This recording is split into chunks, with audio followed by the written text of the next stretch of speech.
DeepSeek V4 Pro, Claude Opus 5, and Gemini 3.6 all want to be the model running your coding agent, so I ran the same 5 tests on all 3.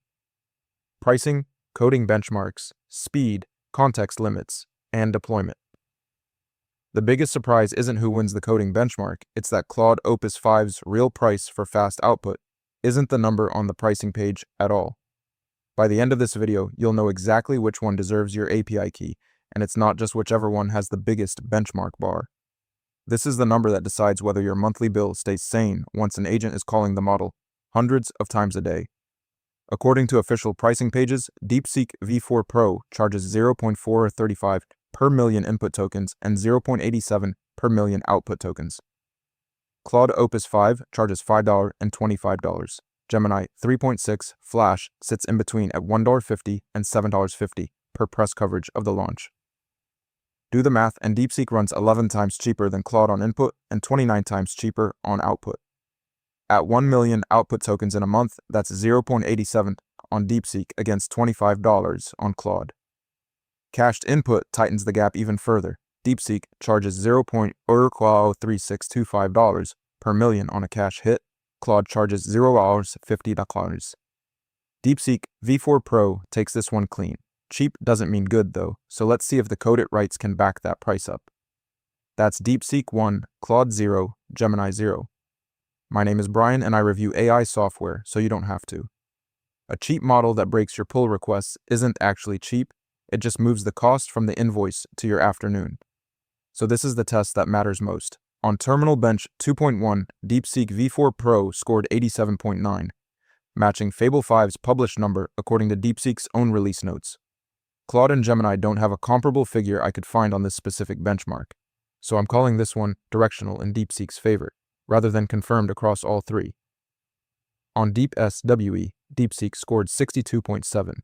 Gemini 3.6 Flash jumped to 49%, up from 37% on the previous Flash version, per official docs. Claude doesn't publish a DeepSWE number at all. Here's where Claude claws it back. One of the biggest problems I run into when using AI agents is turning their output into YouTube content I can actually use to market my product.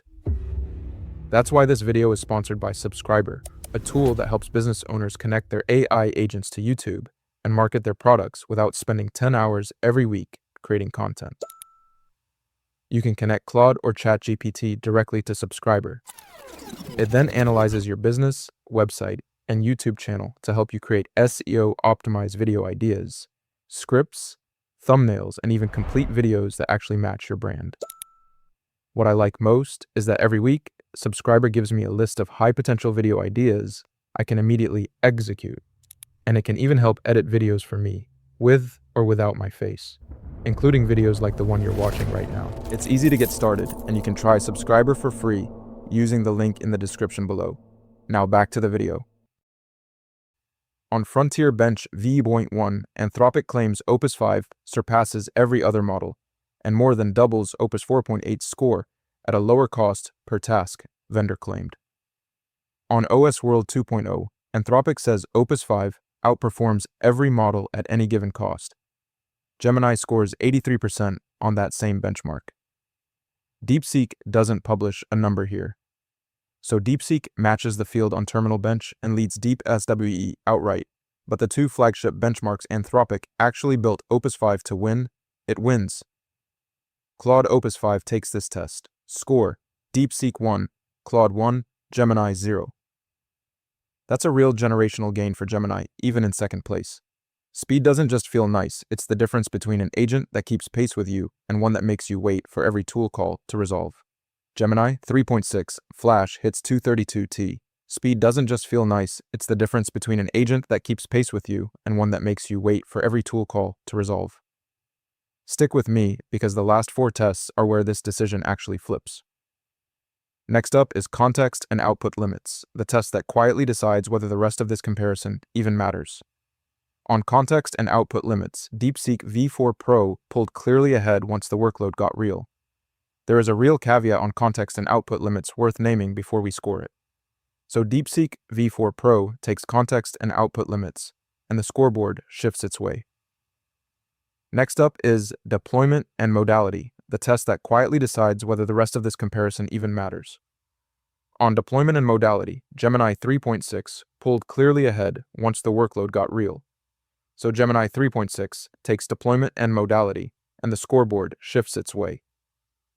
Here is where DeepSeek V4 Pro clearly pulls ahead of the field. Now, here is where Claude Opus 5 clearly pulls ahead of the field. Here is where Gemini 3.6 clearly pulls ahead of the field. Pick the one whose single biggest strength matches the job in front of you today. One thing the docs never spell out will quietly cost you if you miss it. If this helped, the next breakdown on the channel goes even deeper.